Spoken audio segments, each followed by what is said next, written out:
Welcome back to another podcast, and today I am joined with Julian Goldie. Good to be here. Thanks for having me on. I feel like I've got a YouTube celebrity, a YouTube sensation. You've been smashing out the YouTube videos. Oh, it's been crazy. Yeah, over the last year or so. Honestly, when I started doing more YouTube videos January last year, I didn't expect anywhere near the amount of growth that we had. It's been insane. Yeah, it's how many videos did you upload last year? Did you upload every single day? Yeah, at least once a day. I think there were a few days that I missed, Right. but between all the shorts and all the long form videos, every single day easily. Right. Okay. And then what was the driver when it came to like actually doing the YouTube videos? Because I know that a lot of SEOs are obviously they are a little bit more introverted. They might not be as video confident as you. What was the whole purpose of it? Yeah, so for me a few years ago, probably just when COVID was kicking off, I had a mate who was massively into YouTube and he was absolutely smashing it. And I was relying on other sources to get leads, but up to a certain point for my agency, I couldn't scale beyond this level because I was limited by that platform. And so I was like, right, I need another way to get leads. I never imagined myself doing YouTube. In fact, if you look at my old videos, super shy, super awkward on camera, very, very hard to watch, a little bit cringe. And then you just gradually develop that skill. And honestly, the first few videos I used to do, they would take me all day. I would spend 8 or 10 hours on one video that was absolutely terrible and got about 200 views. But you gradually improve, as you know yourself. You've been smashing videos too. Yeah. I think that the biggest driver for my YouTube career was you and James, right? So I remember, I think it was just after Chiang Mai, and I was like going through YouTube. I'm like, how the hell's Julian Goldie got this amount of views? It was like one of your AI videos. It just got 100,000 views, and I'm like, damn, that's insane. And then I sent it to James, and James was like, do you know what's happening right now? I'm like, no. I'm like, it's like Julian Goldie going to the gym every single day, and you're going when you feel like it. You're just being a bit of a pussy. I'm like, all right, I'll prove you wrong. So that's essentially been my strategy. I'm like, Julian Goldie's uploaded a video. I need to upload them. I see it as a friendly competition. But yeah, so you need that competition. I think you need some sort of competition to keep you going. Even when I first started uploading on YouTube, me and the mate who encouraged me to get into it, we had a challenge where we were like, we're going to do 30 videos in 30 days. There's no excuses. And, you know, you would feel bad if you didn't publish a video daily now, right? Yeah, definitely. Like that's one of the things that I said. So I was on Jason Mills' podcast probably like 30 days ago or maybe 25 days ago. And I said live on the podcast, I said, right, I'm going to upload every single day for the next 30 days. And his next thing was if Kajra doesn't, you need to give him shit. So I've just had that in the back of my head. I'm like, right, well, I need to upload every single day now. But yeah, obviously you've mentioned a lot of stuff about your SEO agency. Your YouTube channel feeds into your SEO agency and your link building agency as well. How much, like from a percentage point of view, how many inquiries would you say is from your YouTube, and then how many percent or what percent is from other sources, whether it's SEO, Facebook ads, Twitter ads, whatever else? Yeah, great question. So right now it's probably the 80-20, and we get 80% of our leads from YouTube. Right. But it also plays massively into Google as well. So the way that most people find our videos when I check the analytics is actually through Google. So most people find our videos ranking for the keywords that they want to find out about, and then they go into the YouTube. Obviously, from there, the algorithm just does the retargeting for you. It's almost like you're getting paid for ads, because YouTube, you know, if you watch one Julian Goldie video or 2 YouTube videos by me, they'll get retargeted over and over and over again. And the only difference between that and say Facebook is that you actually get paid as a content creator to create those videos. So you're almost getting paid to advertise your own business. Yeah, that's one thing that I've found with YouTube in general, where I feel like once you watch one Julian Goldie video or once you watch one Logan Paul video, right, you're essentially just stuck in the matrix of getting recommended more. So I do feel like from YouTube's point of view, they do have a really good algorithm in place where they try and keep you on the app and give you more recommended videos. So for example, if it's Julian Goldie videos or if it's Matt Diggity videos, you might get some reels by Julian Goldie, you might get some more videos by Matt Diggity. So I feel like from a keeping you on the app point of view, they do a really, really good job. It's essentially just a more of a dopamine kick, right? 100%. And then the other thing that we've done is kind of build out this ecosystem where you might have seen this. Every single channel you go to, we're creating content and we're doing things that spike the algorithm. So, for example, a lot of people last year, they called me Mr. Everywhere because I wasn't just on Facebook or I wasn't just on YouTube, but it was like LinkedIn, Udemy, Google, Facebook groups, everything else. And it creates this ecosystem where you can't avoid me. And then you're getting retargeted every single place that you go. And it's insane. Yeah. I think there was a few people that I spoke to, like in Chiang Mai and also when I was in Estonia last year, and they said there's two people that we can't get rid of, right? And it's me with the conferences, because I was speaking everywhere, and they said it's Julian Goldie with the YouTube videos, and they're like, we just can't, like, we go on YouTube, we either see Julian Goldie's face. I wasn't doing as much on YouTube back then, I am now. Then they say, we'll load up a Facebook group, we'll see Julian Goldie on Facebook, we'll load up a Facebook group, and we'll see your face with like a case study. We'll load up Twitter, we'll see your face. It's like, we can't get rid of these two guys. Like, how have you just took over the internet? But I remember a few years ago, and I don't know if you've ever heard of this, is there was a guy that used to, or he still does to be fair, crushed it on paid ads.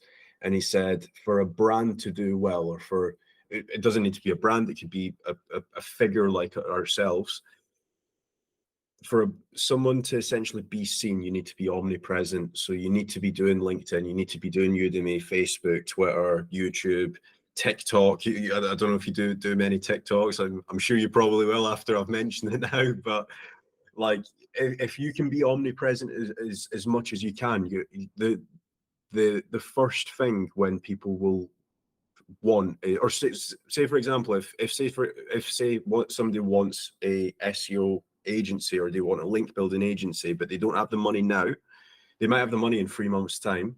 And because you're omnipresent, you're everywhere, you're speaking at gigs, you're on TikTok, YouTube, whatever else, they're bound to essentially inquire with you at some point.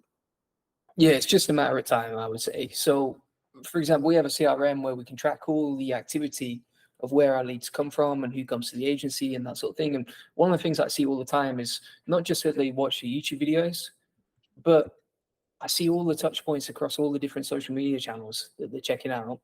And then I also see that sometimes you might have a lead who came to your funnel like 12 months ago.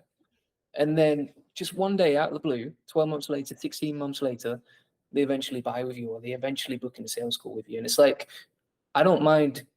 And this is why I give so much value away for free. Is like, I know that goodwill is going to travel far faster than someone else's money. And it's like, if I give them a lot of value now and help them now, at some point, it's just a matter of time before they buy from me. Or the other thing I find is that the world works in weird ways where you might meet someone and you're like, oh, they have another SEO agency. We're competitors. We're never going to work together.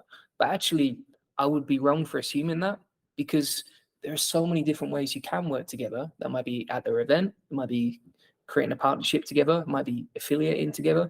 And so by just pushing yourself out there and creating all this attention, you become the person who attracts those opportunities.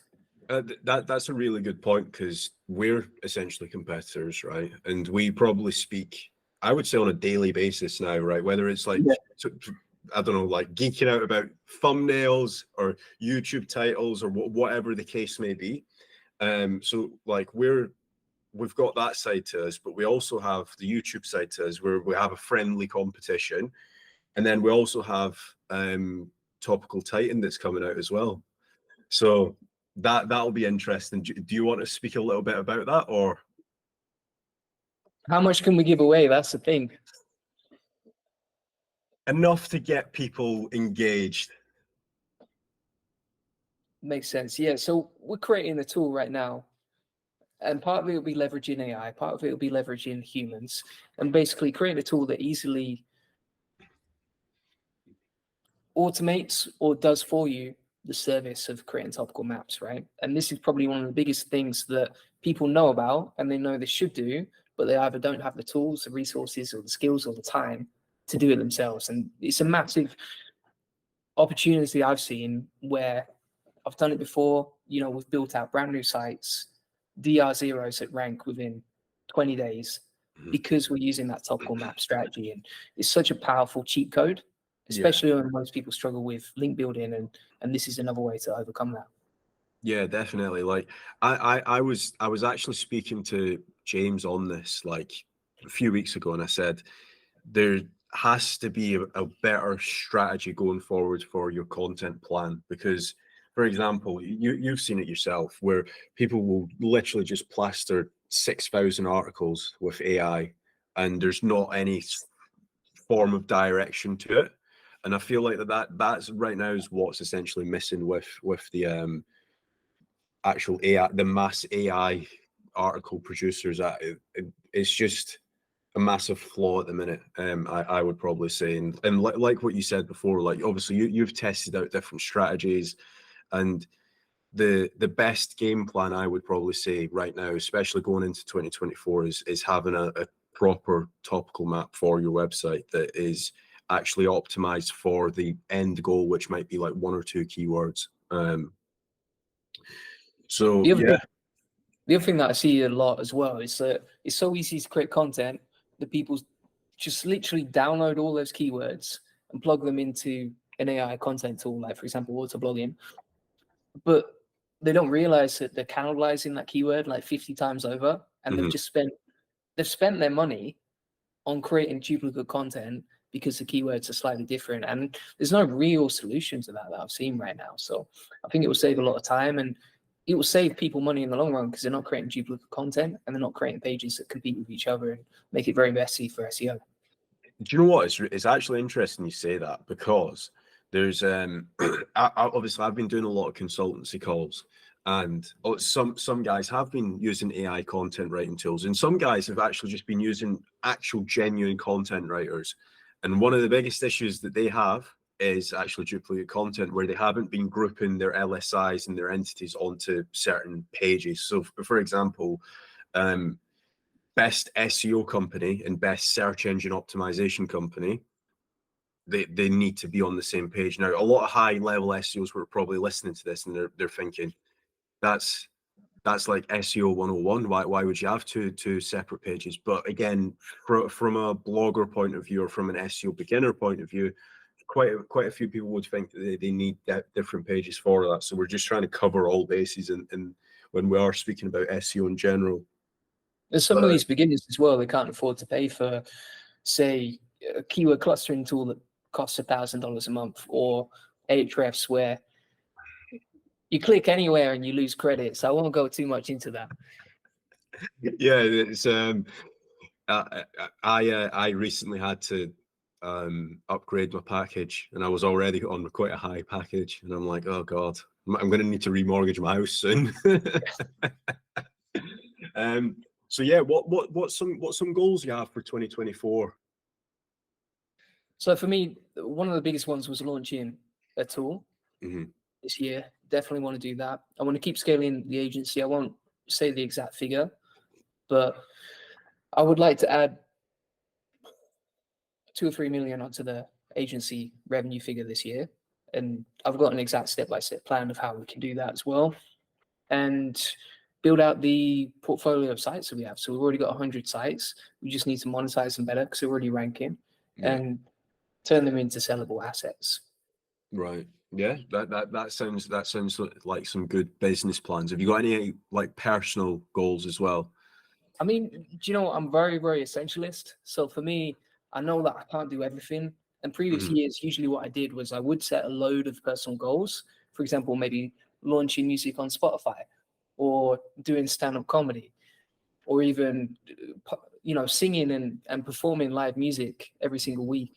I think for me this year, I actually made a list of red dress opportunities to avoid. Like, for example, The Matrix, and you got that woman in the red dress when Neo's walking around the Matrix, and then he gets distracted by that, and all of a sudden he's got a gun to his head when he turns around. And that's the way I kind of see it. It's like, there's so many things I could do personally. Like, for example, last year I had a goal to reach 1 million streams on my music, and I did that through TikTok actually. But this year I've created a list of things to avoid. So, for example, a daily TikTok for my personal life. I've already got like 26K followers. I could scale that to 1 million maybe, but is it going to make me money? Is it going to help my business in any way? No, absolutely not. So things like that I've tried to avoid. I think one thing that will probably be quite beneficial for me this year, without getting too personal, is probably getting into a relationship at some point. I think that would be a good thing, because for me, with business, I'm so laser focused on that sometimes that I neglect a lot of things outside of my life, including meaningful connections. So that's probably one of the personal goals that would be good. But for me, if it happens or it doesn't happen, it doesn't matter. Like, Yeah. I'm very happy with my life and the way it's going. Yeah, it's interesting that you said that you've got a list of things that you don't want to do, because I have been doing that like maybe not subconsciously, but without actually knowing I'm doing it. So me and Gary have a saying, right? And we always have this saying, and it's, where's the money, right? So, for example, back if we were to go back 2 or 3 years, I was literally like shiny object syndrome man, right? Where I'd see somebody doing PPC, or I'd see somebody doing Facebook ads, and I'm like, oh, what's that, and what's this, and what's this, and what's this, right? So I was just trying to do everything, right? And then it got to a point where me and Gary we have this saying now, and we always say this now, and it is, where's the money, right? So he might show me something where it's like, oh, have you seen this? And I'm like, Gary, where's the money? He's like, yeah, you're right, there's no money in that. I'm going to go back to selling more properties, training more staff, hiring more staff.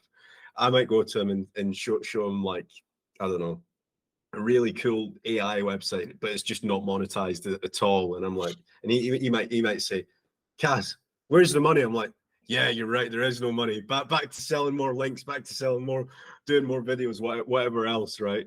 So we always have this saying where it's like, whenever it's a crazy idea that we have, and it's like, where's the money, right? If there's no money, don't talk about it. Yeah. And I feel like you're kind of doing that now. It's so true. Yeah, and it's so easy to get distracted. I think as well, the other thing I find is, like, when I pursue anything, whether it's business, whether it's music, whether it's working out in the gym, usually I pursue it at the same intensity I would as making money. And it's like, so for example, if I had a goal a couple of years ago where I just work 1 hour a day, maximum 1 hour a day. But the problem was that I started pursuing other things at the same level of intensity, like 12-hour days, as I did with business. And then it's like, well, that's not making me money. So why am I doing it? What's the point? And for example, last year, a mate asked if I wanted to do a bodybuilding competition, and I'm in good shape. I wouldn't say I'm like Alex Schwarzenegger level, and I'm all natty as well, but it was very, very tempting to do that. I think it'd be an amazing challenge to do, and I think I could do it. He did it very well, but it's like, there's going to be months of hunger. It's going to take over my whole lifestyle. It's going to destroy my social life. You know, all these things are going to have an impact on you, and it's like, okay, that would be fun. Is it going to make you money? No. Are you just doing it for Instagram pics? Yeah, probably. Okay, well, you probably shouldn't do it then, should you? And the same with another opportunity I got asked for this year was to do a retreat with some of the guys in my mastermind, and it's kind of like a survivor retreat on a random island in the middle of the Philippines. That would be an amazing experience. Is it going to get me closer towards the goals that I have in the year? Absolutely not. There's no money in it. And so Yeah. I think the other thing I find, I don't know about you, whether you found this with YouTube or public speaking, is the more attention you get, or the more status that you potentially get, the more opportunities you have to say no to as well. Yeah. So one thing that I will say is that we live in an attention-based economy. So the more attention that you have, the more money that you're able to generate. And the biggest thing that I have found, even more so in the past 12 months, because if you were to go back 2 years, probably nobody knows who I am, right? I was just a guy in the background doing a load of work. I think that the more attention that you get, the more opportunities that you get, the more doors you're able to open, but you just need to find the right doors to open. And I think it's essentially like hedging your bets. So are you going to be able to, are you going to have the time and energy to place 10 bets, or would you rather do the research and pick 2 bets as opposed to the 10? Because I would rather do my research and pick the winning 2 as opposed to just place it on all 10 bets type thing. Yeah, we have a tendency to think more is better, but it's like, actually, no, if you just focus in one direction and have absolute extreme focus and put your time and energy into that one thing, then the results are 10 to 100x. Yeah, I do you know what? I think that a lot of people misunderstand income, like diversifying their income, right? And it's like, well, some people start doing SEO, then they'll go and set up an affiliate website, then they'll go and set up an SEO agency, then they'll go and invest in crypto. It's like, whoa. Are you the expert in doing my links or doing my SEO, or are you the expert in crypto? Because there's no way that you are able to essentially dedicate all the time into reading all the crypto news and also the Google algorithm news and also being able to do my links. Because pick one, right? Or at least home in on one and then expand the team. So like I had a really good conversation with Gary about this actually. And I said, and he says that his company, even though it's a real estate company, he hires sales guys, he hires managers, and he also hires people to do the marketing. So he essentially sees it as a marketing company, a sales company, a recruitment company, and also a management company as well. So it's just an interesting way to essentially diversify your income streams just within the one industry or just within the one company. And I feel like a lot of people need to essentially learn that, as opposed to just buying a house to rent it out, then doing some crypto on the side, then I don't know, buying a couple cars to flip them. Because essentially you're just not 100% homed in on one thing. You're not the expert in one thing. You're just a jack of all trades. Yeah, I mean, for me, even in SEO, like it's such a wide industry with so many different things that you can specialize in. I still consider myself a link builder compared to, being someone who's great at everything. I see myself as a link builder. And I think the other thing is that I see with SEOs is they get very distracted into becoming great at SEO. But again, where's the money in that? Like, you have to be really, what you want to focus on is being good at business, right? Like, that's where you're really going to grow your profits. And then actually, if you're good at business and you're good at monetizing all your sites, then in reality, you're actually a much better SEO because you can make money from the traffic that you get. Yeah, definitely. There's a lot of great SEOs in the industry, but for the amount of money they should be earning 10 million easily with the amount of information they've got, with the skill set that they have. However, they're just either not, they lack confidence. They might not be able to pick up a phone call.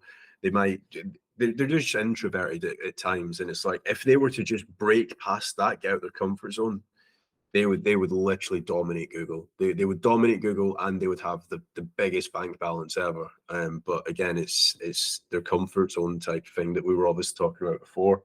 Yeah. Go on. One of the things that I do every year as well is I look at the biggest growth opportunities in terms of values and skills, and then I can see, okay, these are the things that are really going to get me out of my comfort zone, but they're also the biggest areas for growth. And I kind of try and design a new character that could achieve my new goals, which are way bigger than, say, 2023 or 2022 Julian Goldie could do. And by designing that character, you become someone who could achieve them with ease. And previously you couldn't do that. And that's a big area of growth. I think most SEOs are too introvert. Not most SEOs, but a lot of SEOs out there are too introvert. And also it's so comfortable, right? Like sitting down on a laptop, make a bit of money on media buy, make a bit of money on affiliate. That's a very comfortable life. But you have to break out of that shell, don't you, for growth? Yeah, 100%. I like the analogy that you used, creating your own character. It kind of sounds like a GTA, where you're creating your own, like if you're a gangster or a mob guy, or if you're shifting cocaine or whatever, like you are genuinely just creating your own character in reality. Yeah, 100%. I see it as a video game. I try and turn everything else into a video game. I don't know about you, but I did used to play a lot of GTA. Yeah, yeah. And a I lot of used to RPGs as well, where you level up your character, you get more experience points, you have all these skills, and then you grow each skill set. And I think it's the same with business, where, you know, for example, you might be great at SEO, but if you're stuck at hiring and you're like a 0 out of 10 for hiring, you're never going to make more money at a certain point.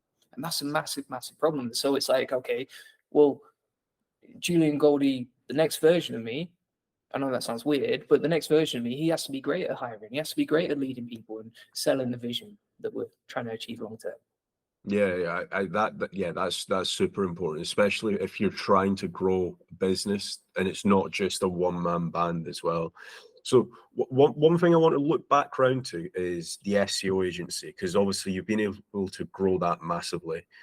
And what's the end goal? Are you looking to sell that, or are you looking to just have it as a cash cow? Like what's your goals with it?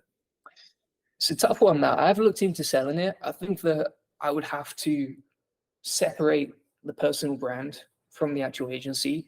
That's a big problem that's unique to me, is like I say, everyone knows my name, I think. Great brand, great marketing. But if you want to create a sellable asset, then I have to separate my name from the asset we're trying to sell. Otherwise, it's completely reliant on me, right? And I've kind of set up things so that whenever I need to switch it on, I can. So I have a domain ready to go with everything that we already sell. And as soon as I click the button, that goes live, and the old site with my personal brand goes. And it's like, that's a machine ready to switch on. So when I am ready to sell it, I can. The only thing that I have trouble with when it comes to selling an agency is, number one, the multiples are not that high. And also, number two, the business that we have right now is such a cash cow. It's such a high cash flow business with very high profit margins that runs without me even needing to touch it, honestly, apart from the marketing. That's all I do, is the marketing. And so it's like, if I sold it, the way that it's growing and the money that it brings in and the profit that it brings in, I could probably earn that money before I've even sold it, if that makes sense.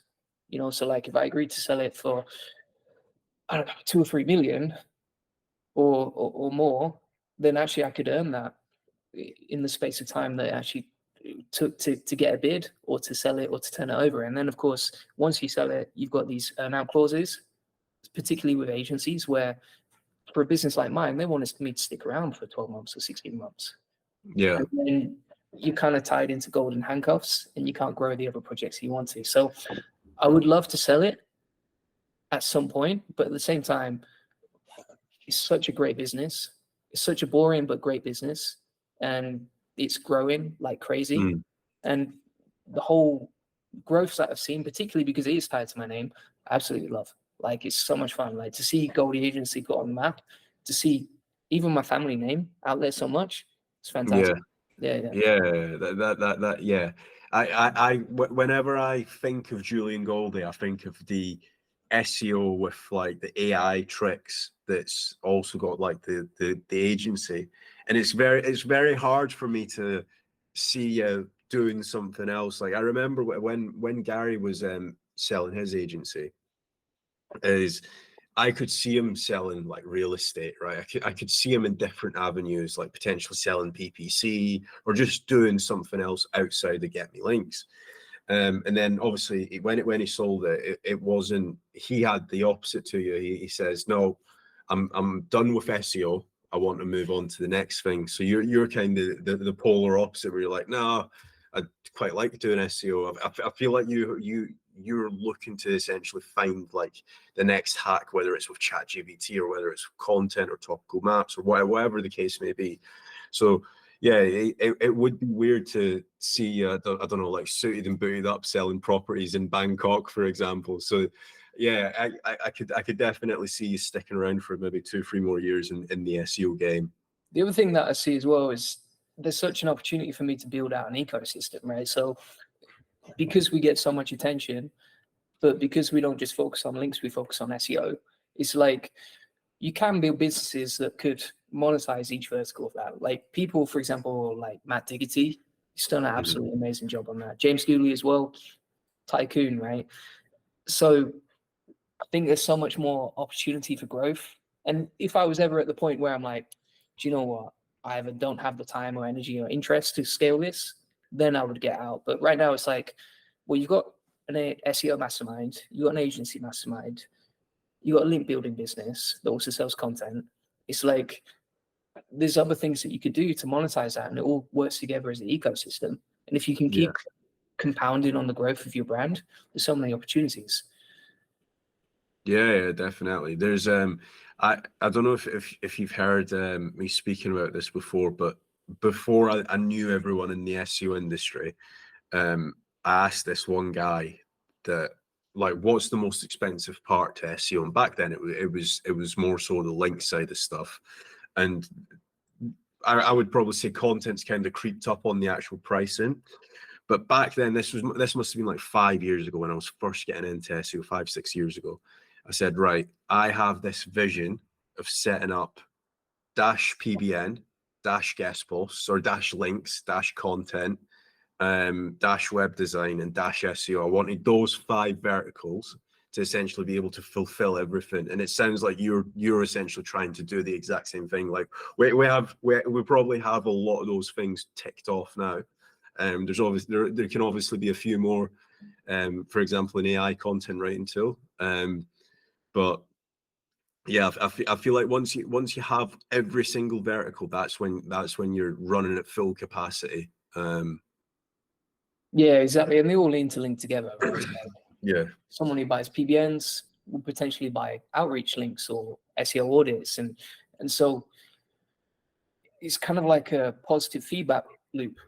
Like where you get some PBN clients, then they buy your SEO audit service, or you get someone buying your SEO audit service, and potentially they're going to use your tool as well. And the more you can link all of those things together, as long as they're bringing in money, you know, some people might make like a few thousand, and then there's no point. But as long as this ecosystem is working well together, then there's so much opportunity. The other thing that I watched Gary's interview with you, and he said that the saddest day of his life was when he sold his agency and he realized that it wasn't about the money. And I don't think it is about the money for me. Everything else that he built, all the status, recognition, respect, and I know everyone has massive respect for Gary in the SEO industry, he kind of had to start over from scratch again because he's moving into real estate and away from SEO. Yeah. I think that if we were to sell up, that would probably impact us quite a bit, because obviously we have the status, we have been on stage, we've got the subscribers, and it's like, well, okay, I've got a 1 year earn now. I probably might not be able to upload to my YouTube channel, or potentially they might want your YouTube channel when you sell it. So I feel like that potentially we would have that saddest day of our life moment when we do sell. But yeah, so again, I want to look back around to failures, because I asked Craig this and I asked Gary this. What's 3 of your biggest failures? It could be personal goals, it could be business, anything. Great question. I think one thing that was a catalyst for building my own business and you know, traveling the world and that sort of thing was actually burning out about 10 years ago. I had a massive burnout. Couldn't work anymore. I had to go and live with my grandma and granddad for 6 months. It was by far the lowest point in my life. I thought potentially I might not be able to achieve anything in life, really, honestly, and not, you know, I was completely hopeless. Like, it was very, very painful. And that was by far the lowest point in my life. And I think it was because I neglected my mental health. Like, for example, you know, drinking a bit too much, you know, English culture or Scottish culture is probably similar. Not sleeping enough, not doing a job that I actually enjoy. And then you get to a point where like your whole life kind of implodes. That's what happened to me. And that was by far the biggest failure that I've ever had in my life. And I'm sure there are some, I've met loads of people who have burned out and had similar problems. And one of the things though that you realize afterwards is that you can reframe that and you can say, okay, and I remember a doctor telling me this, was like, you've hit your low point. This is the lowest you're ever going to be. And now from there, it's all uphill. And you're always going to, it's all up from there. And one of the reasons that I work so hard, and one of the reasons that I've really been focused on growth, personal, business, achieving more freedom in life, trying to grow all these businesses and that sort of thing, is because I never want to go backwards. Every single day, I'm trying to make progress. I'm trying to move forward. I'm trying to achieve more growth, and that's what makes me happy. I think is the progress and the growth along the way. So it was painful, massive failure, but I learned so much from it. It made me a totally different person. Yeah, I think that one thing that a lot of people need to understand, especially if they're looking at guys like yourself, that a lot of people would consider you as super successful, whether it is from a YouTube point of view, whether it's from a business point of view, whether it's from a health point of view as well, because you're in good nick.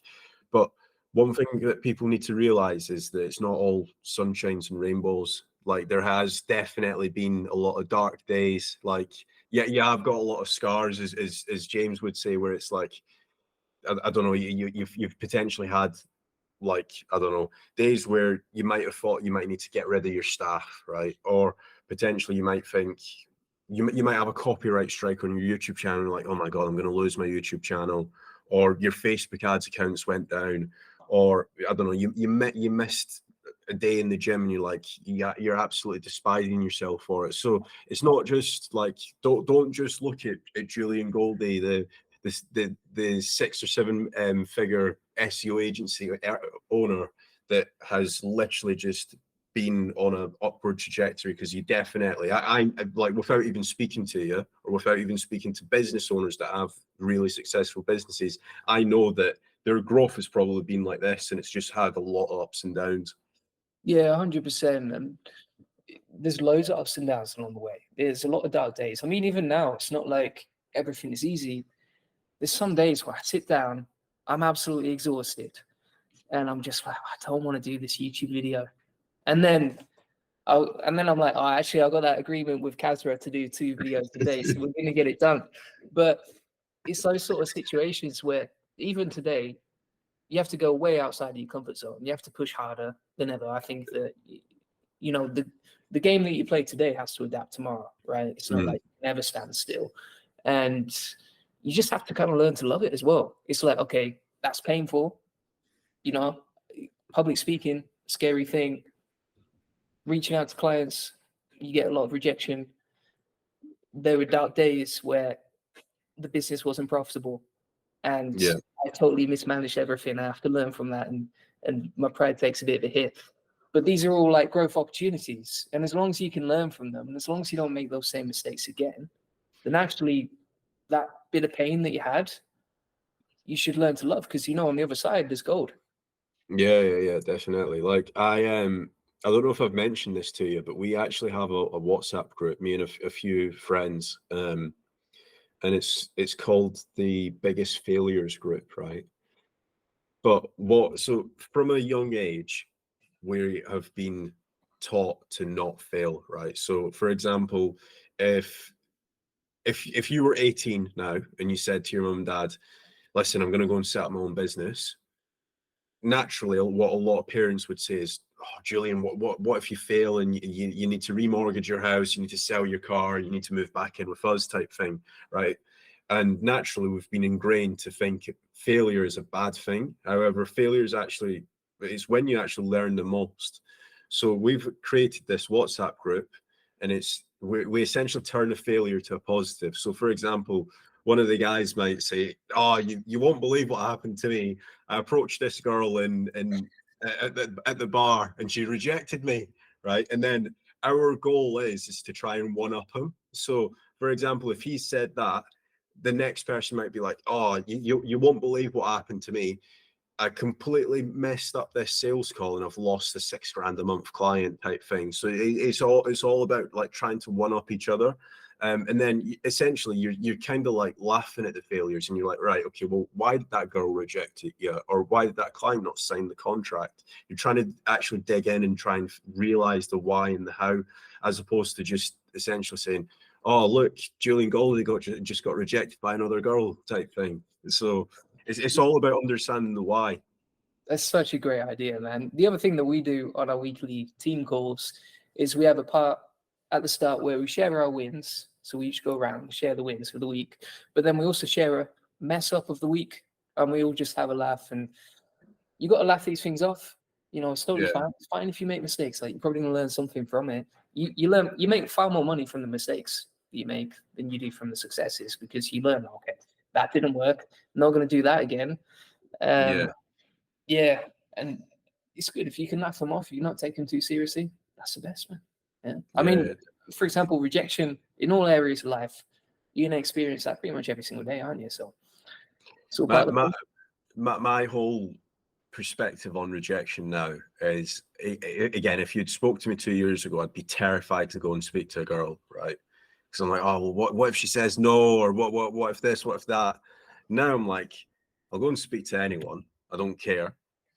But the worst thing that could possibly happen to me in my eyes is if I miss a day of uploading a YouTube video, or if I mess up on stage doing a public talk. That's probably like, that's where I am. So like the girl rejecting me at a bar, for example, I don't care. That is her loss type thing. Messing up on stage or falling off on stage or whatever, that's probably way more embarrassing, because there's probably 200-300 people watching you. Yeah, you can't carry it with you, can you? I mean, I was playing music last week at a gig, and I put my guitar down to just have a little drink of water, and everyone was watching it. And then all of a sudden, the guitar plugged in through the amps, everyone can hear it, just fell over and smashed on the floor. And well, I was just like, but we laughed it off. You know, as long as you can laugh it off, you don't carry it with you, it's totally fine. Yeah, exactly that. There's levels to rejection. I feel like a girl rejecting you picking up a client call and they're like, sorry, we're not interested. That's like on the lower side of the spectrum. There's definitely way worse scenarios that you can get yourself into. The other thing I noticed on YouTube especially is if I do a video about my biggest fails, it's always a video that does the best. Always gets highest click-through rate if I put failure on the thumbnail, because people love to share it, right? We're all human. I make tons of mistakes every single day. I'm not perfect at what I do in any way, even on YouTube or whatever. But it's like, as long as you can be confident in demonstrating that you have weaknesses and that you have vulnerabilities and you are still human, then people can relate to you more. And actually, in many ways, people respect you more for that and not trying to hide it. Right. Yeah. Yeah, it definitely does make sense. So I feel like, again, like I've said this with everyone, we could probably speak for like 4 or 5 hours, but where can people find you? So you can find me on YouTube if you type in Julian Goldie. And if you do want to get in a free SEO strategy session or check out a mastermind, you can check that out at juliangoldie.com. Yeah, so the links will be in the description down below. Make sure to check them out.